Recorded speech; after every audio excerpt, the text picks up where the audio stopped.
Pour arrêter de fumer, le vrai piège n'est pas toujours celui qu'on imagine, c'est plus subtil. Souvent, la rechute est liée à un déclencheur inattendu, un rituel, pas juste une dépendance. L'idée, c'est de comprendre cette pause pour mieux la réinventer. C'est ça la clé du succès.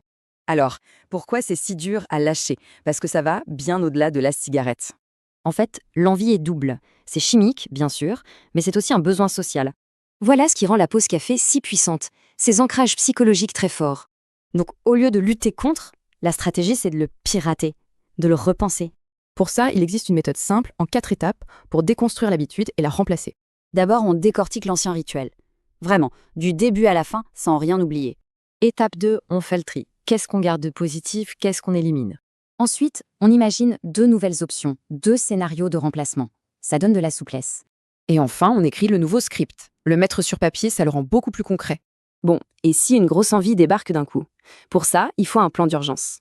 Voici une technique très simple, en 3 étapes, à utiliser dans ces moments de crise. Premièrement, respirer. Une grande inspiration, bien lente, ça calme le système nerveux direct. Deuxièmement, boire. Juste une gorgée d'eau, ça casse net le pilote automatique. Et troisièmement, s'occuper les mains. N'importe quoi de simple pour rompre le schéma. Maintenant, le plus important, c'est de rendre tout ça concret et de passer à l'action. L'astuce, c'est de l'écrire et de le garder sur son téléphone, toujours à portée de main.